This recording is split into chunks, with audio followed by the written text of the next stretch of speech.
hacer. El tema está que el Estado criollo, el Estado republicano, el Estado vigente, tenía más capacidad que esos paquetes pequeños. Y además los nativos, que estaban en analfabetismo, poca lectura, la toma de conciencia, se podía definir que no tenían la capacidad de compilar fuerzas para hacer equilibrio de poder. Entonces pasa el tiempo y aparece pues Mariátegui, aparece allá La Torre, y al final del siglo aparece Abimael. Entonces Abimael le dice al mundo: señores, acá hay una cuestión de una rebelión fallida, hemos tenido esto, todo el proceso, ¿no? El APRA también ha fracasado, ha tenido 2 enfrentamientos, ha matado todo un cuartel, ha hecho todo, esto no sirve. La Puente Ucea también ha perdido, y entonces pasamos a una etapa. Hay que tomar un ícono de rebelión entre el mundo occidental y el nativo. Se llama la República Popular de Nueva Democracia, vamos a poner ese. Pero tenía un ícono nombre, Gonzalo. Pero nadie sabe quién mierda es Gonzalo. ¿Para qué sirve Gonzalo? ¿Cuál es su historia de Gonzalo? Acá el señor que se fue. Que termine. Entonces, si Gonzalo es el ícono de la rebelión, ¿no?, entre el vínculo España o Perú, del imperialismo o el nativo, tenía una intención. El tema es que cuando toma el marxismo como una ideología no comprendida, se destruye todo, porque él se define como marxista, leninista, maoísta y el pensamiento Gonzalo. Entonces, desde ese momento, el marxismo fracasa en una rebelión. Y lo que quiere decir que el tahuantinsuyano, que asume el marxismo, va a equivocarse, no va a poder lograr las metas que quiere. Entonces ahora hemos pasado a la parte mítica que tiene referencia universal. Por ejemplo, los norteamericanos decían: ¿quién crea Sendero? Sendero no lo crea la CIA, lo crea la inteligencia inglesa. Y manda con su plata a estudiar a los guerrilleros líderes equivocados, a estudiar en China, a ver el maoísmo. ¿Por qué? Porque el maoísmo se libera de quiénes, de un montón de países, de un montón de pensamientos y de un montón de ideologías. Entonces, la inteligencia inglesa quiere volver nuevamente a asumir la responsabilidad que hizo con la cuestión de la liberación de América Latina, intervenir, pero no funcionó. Porque si la CIA hubiese tomado y dado la escuela a Abimael lo hubiese estado peleando con Yankee, Zapato, toda la huevada, una tontería. Sino que cuando comienzas a definir el Estado, dicen: estos hay que mandarlo a perderse. ¿Por qué? Como hay un país que no entiende política rebelde, es un país domesticado de seres que siempre van a trabajar para comer, porque eso te quita tiempo. La revolución, o los guerrilleros, o los elementos que están en la guerra de liberación, no trabajan, se dedican a desayuno, almuerzo, comida, en lo que creen. El trabajo es un acto doméstico que hace que tú no te puedas liberar de nada, porque tú eres el hámster que te da cuenta todo el día y llegas a morir en esa misma condición. Entonces, cuando uno habla de revolución, no puede ponerse que hay 3 tipos por acá, creo que están en esa vaina. Esa no es revolución, meterle ni mierda. Esta es una forma de vida dentro de la vagancia, para yapear, para comer, para dormir, pero no están haciendo política. Es por eso que la Plaza San Martín es un espacio tóxico para la rebelión. De eso estamos hablando. Hay que saber. Inexactitudes terribles, históricas. Gonzalo Pizarro es uno de los 4 Pizarros que llegan a nuestro país. Juan Pizarro, Hernando Pizarro, Francisco y Gonzalo Pizarro. Ya, Gonzalo Pizarro se rebela contra la reforma borbónica, ya que Francisco Pizarro llega de la parte de los Habsburgo y era en los Habsburgo, ya habían caído en España, y acá estaban entrando los Borbones, y es contra esa reforma borbónica la que se revela Gonzalo Pizarro, uno de los 4 Pizarros. Juan Pizarro muere en el cerco del Cusco. No, son Hernando Pizarro, los 4 llegan con Francisco Pizarro en 1535, 34, 33 y 38. ¿Cuándo se da la reforma borbónica? La reforma borbónica. ¿Cuándo se da? Eso es lo que se revela Gonzalo Pizarro. Es uno de los 4 Pizarros. Juan Pizarro muere en el Cusco. Hernando Pizarro es el único que regresa a España. Y Gonzalo Pizarro se revela, por eso le dicen el rebelde. Y Francisco, que ya sabemos que muere en Palacio de Gobierno. Hay inexactitudes en eso. También hay inexactitudes en lo que dice que Túpac Amaru está de los tiempos de la Revolución Francesa. Falso. Porque ¿cómo se llama? Porque Túpac Amaru es antes de la, ¿cómo se llama? de la revolución ¿cómo se llama? Revolución de los Estados Unidos. Y la revolución de los Estados Unidos sabemos todos que es ¿cómo se llama? Antes de la Revolución Francesa. Por eso se está manoseando la historia, ¿cómo se llama? Vilmente. Claro. O sea, es primero la de Túpac Amaru, después la de los Estados Unidos y recién después. Pero la de Túpac Amaru es primero. No se puede estar manoseando tan vilmente la historia, pues. O sea, acá creen que porque esto se llama porque marxismo y porque tanta huevada. No, es que la revolución de Túpac Amaru es antes que la revolución de los Estados Unidos. Antes que los Estados Unidos. Antes de los Estados Unidos. Entonces, está manoseando la historia. Entonces, ¿qué pasa? Engañando a todos. Ya había un pensamiento de liberación en América. Haití ya se había liberado. No había eso tampoco. Entonces, ¿qué pasa? Eso que nos permite. Estaba manoseando la historia de payaso. El otro Runimaki y después a Ismael. ¿En qué momento le damos el valor a lo que dice él? En ningún momento. No nos interesa. Nos interesa los acontecimientos más cercanos de la rebelión. Eso nos interesa. Y estamos hablando de 1920, 1925, estamos en 1980. De eso estamos hablando. O nos interesa la historia si no es funcional, porque la historia se escribe de varias formas. Pero las referencias históricas de la revolución está en el pensamiento, no está en el acto que se hace. Ya había pensamiento de liberación, que aparecía en la Revolución Francesa, en los Estados Unidos, y ya aparecía, ya se fugaban los esclavos. Ahora, estamos en el siglo XXI, estamos en el siglo XXI, tenemos que ver el fracaso ideológico de una revolución, visionario de la revolución. Claro, ¿por qué? Porque estamos hablando de una revolución, si viene la DIRCOTE, los terras, no van a entender. ¿Por qué? Porque no tienen las necesidades para ser rebeldes. ¿Cómo un policía que se mete a encadenarse a un sistema va a querer ser rebelde? Si los privilegios de función le permiten ganar dinero, tener seguro. La rebelión solamente es en función de los que están en desventaja. ¿Y quiénes están en desventaja? Todo ser humano que no siente la presencia en el Estado para tener una sociedad de bienestar. Entonces, de ese punto de vista estamos hablando, de esa rebelión. O estamos hablando de otra. No hablamos de otra, ¿no? Porque si yo quiero entrar a la historia, a distraer, ¿qué va a pasar? Voy a quedar en la historia. Porque hay un pata que es historiador, creo que para hablando por ahí, por acá. Pero es historia. Nosotros queremos decir que de la historia hay que hacer un referente de liberación modelo siglo XXI, donde no voy a hablar de caballos, de arrieros, de curacas, ya no voy a hablar de eso, ¿no? Voy a hablar de la calidad humana del siglo XXI que se va a permitir en el proceso hacer una liberación. Será la guerra, serán las elecciones, será el golpe de masa, no lo sabemos. ¿Y eso va a venir de dónde? El producto de todos nosotros que tienen la necesidad de ser diferentes, cambiar.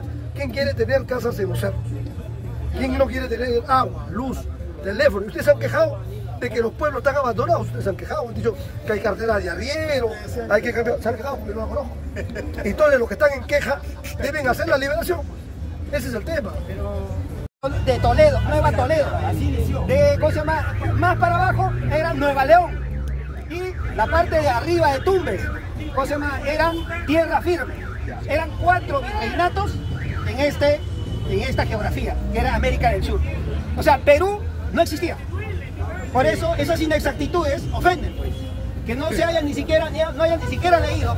Era Nueva Castilla, Nueva Toledo, Nueva León y tierra firme en el norte. Así se inició, pero después cambió. Que lean por lo menos para... Hay unas resoluciones del rey, se configuró los primeros límites de la conquista española. Entonces, se habló de Nueva Castilla, Nueva Granada, Nueva Toledo, Nueva León. Hay que leer un poco, pues. No podemos sacar la luz.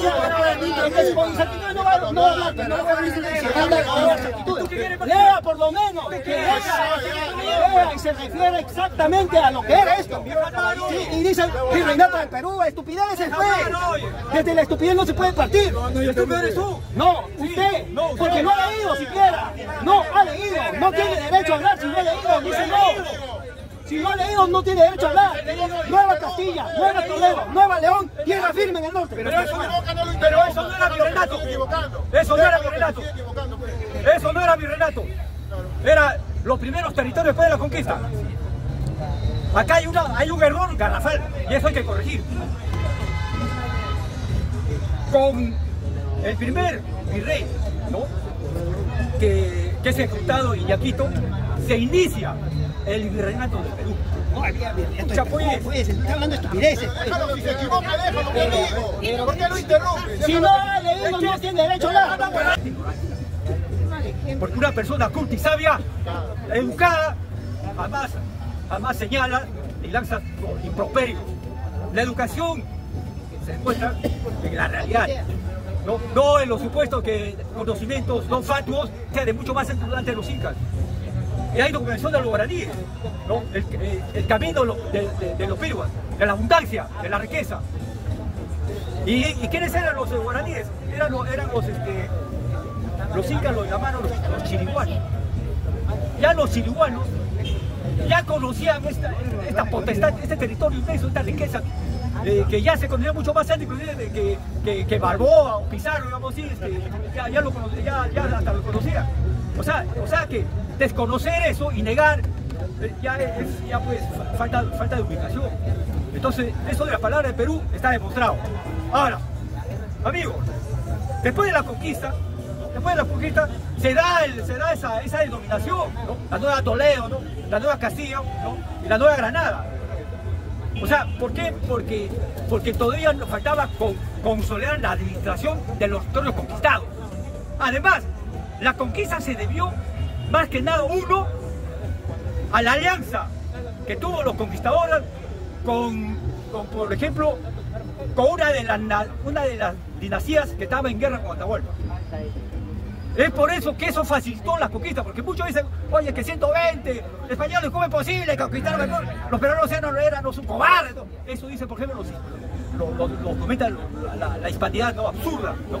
Que hablan de la leyenda negra, que acá vinieron los españoles, ¿no?, a civilizar, cuando eso es mentira, cuando ya acá había una civilización.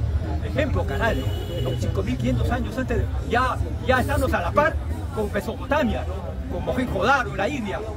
Eso era el Perú. El Perú da una civilización al mundo. Eso es por eso la dignidad como origen de nuestra identidad nacional. Ahí cortamos con la hispanidad. Pero eso no quiere decir que somos hispanófobos, ¿no? Quizá por la transculturación, ¿no?, nos gusta, ¿no?, la hispanidad, pero no somos hispanistas.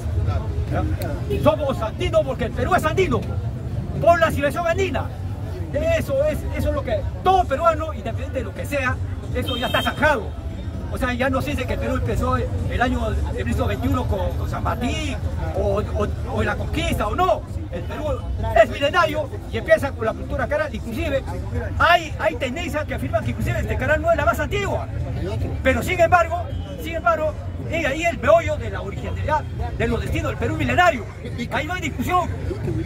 Ahora bien, acá el amigo me dice si Túpac Amaru fue revolucionario o no fue revolucionario. Independientemente de los intereses que haya tenido Túpac Amaru, con el solo hecho de enfrentarse al imperio español, ¿no?, y en su devenir, ¿no?, plantear la libertad del Perú o el Tahuantinsuyo, eso le daba un signo, ¿no?, ya de heroísmo libertario.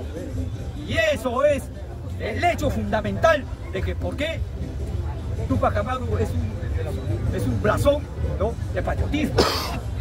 Eso es la situación, porque muchos acá, hispanistas en el fondo, ¿no?, traidores de la andinidad, afirman y dicen, ¿no?, como afirman los hispanistas, merecedores de la desgracia del Perú. No, Túpac Amaru se reveló que tenía intereses, porque acá dice, ¿no? Entonces, eso dice Pelosi, la cobardía de la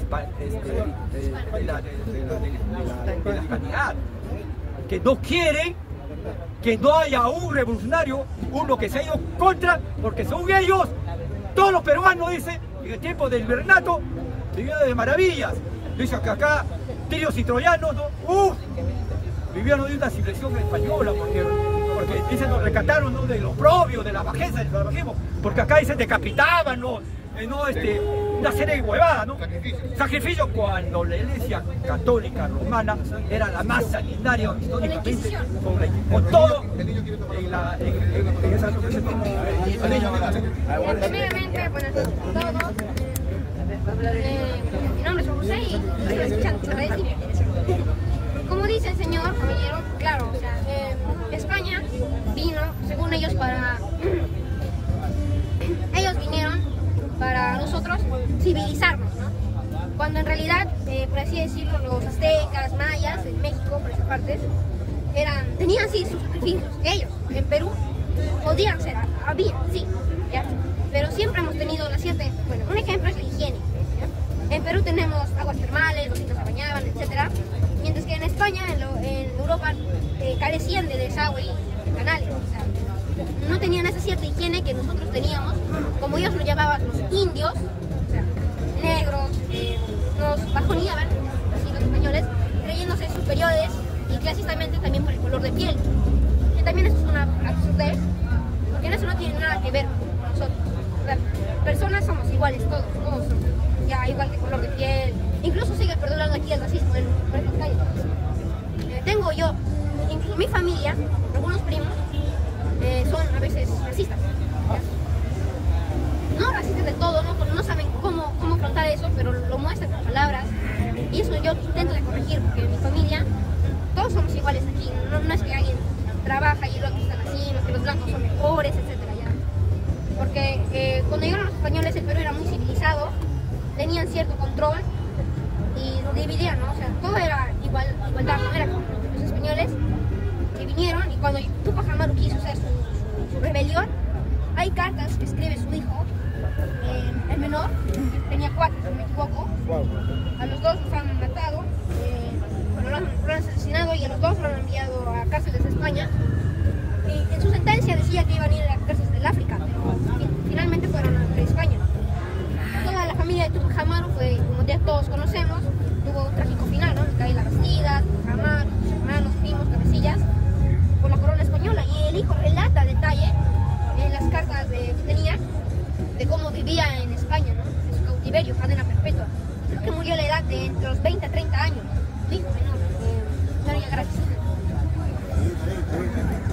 Porque los tabaceros, no fueron integrados a la República, estaban en desventaja social. No tenían los puestos de funcionarios, no eran profesores universitarios, especialmente en ciencias, en arte, ¿sí, no? Tenemos a Juan Espinosa Medrano, curas, etc. Cuando llegamos al siglo XX, la cosa ya era más fuerte, porque había una referencia de desarrollo y modernidad. Ustedes sabían que Lima era superior a Japón, porque nosotros ya teníamos acá fusiles, teníamos barcos, y Japón no lo tenía, todavía estaba en la época del shogunato, o sea, pero era superior a Japón. Pasa el tiempo y llegamos al siglo XX.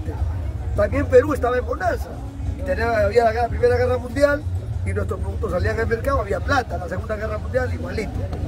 ¿Eso qué hizo? Adormeció al pueblo peruano para la rebeldía. Y no se hizo, ¿por qué no se hizo la guerra civil como en México? ¿Qué pasó? México no tenía las bondades que tenía Perú, por lo tanto no podía resolver sus problemas agrícolas. Su guerra civil era producto de una guerra agrícola, las tierras, el espacio. Acá no, acá teníamos minería, teníamos otras cosas más. Pasa el siglo XX y estamos en el XXI. De esos antecedentes históricos, ¿qué hacemos para revelar? ¿En función de qué? Por ejemplo, el señor dice que hay un relato del renacer de los incas, el retorno de los incas, que es ¿cómo llamarle? Un visionario místico.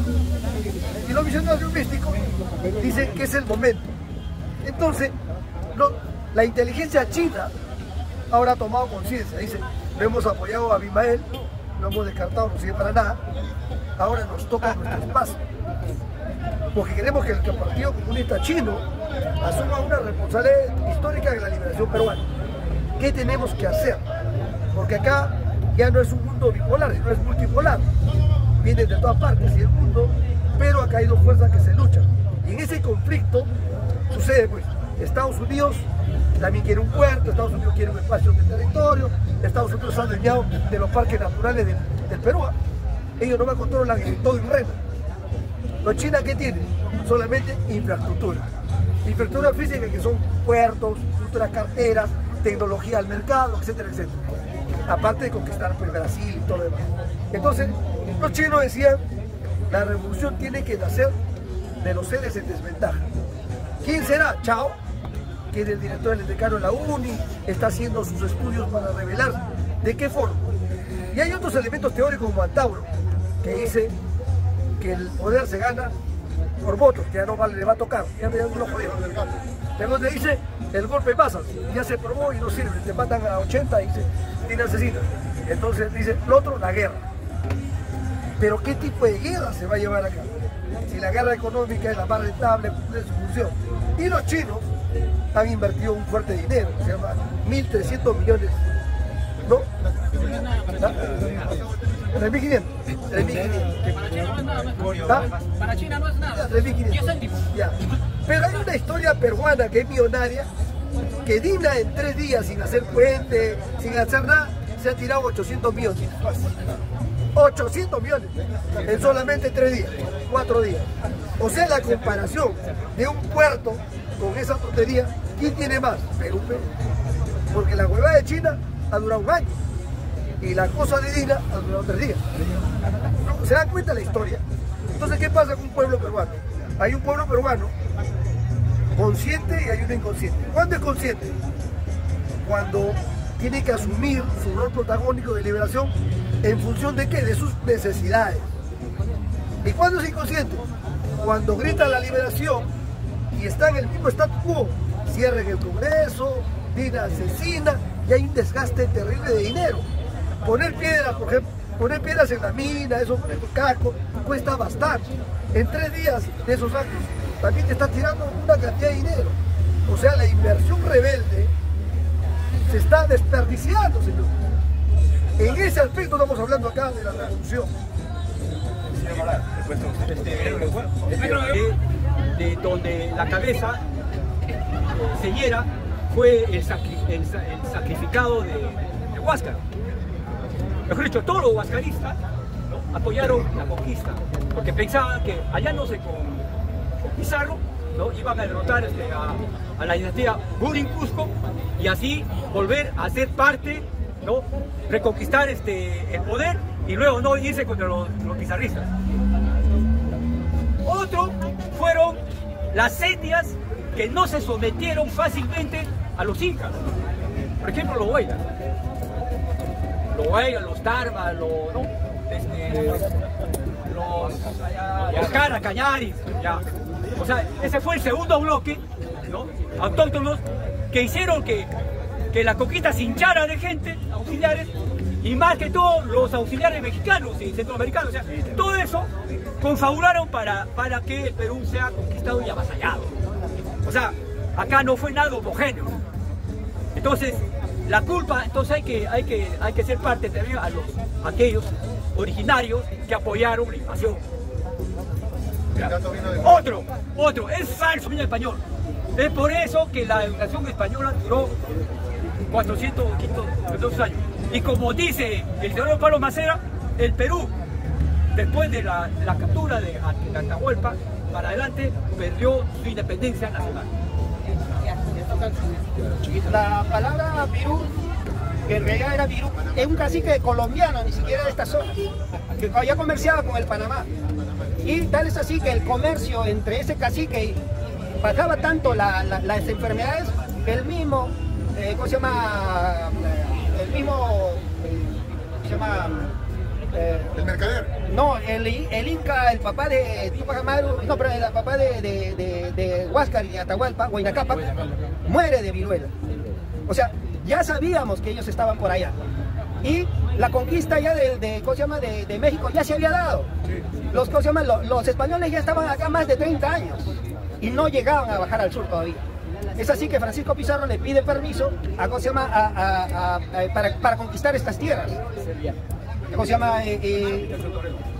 ¿Cómo se llama? Es así como llega la palabra Virú a ser Perú. ¿Por qué? Porque en los tránsitos de la solicitud a España del permiso para conquistar estas tierras del sur, lo que en España le mandan con el nombre Perú, pero errático, por error. Un ratito para complementar lo que dice. Ya México ya había sido tomado.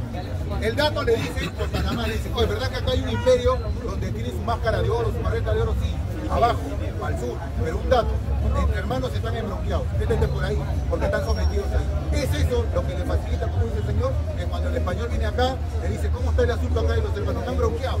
Uno es el hijo legal y el otro es una mentira de pata. ¿Y ustedes qué cosa quieren acá?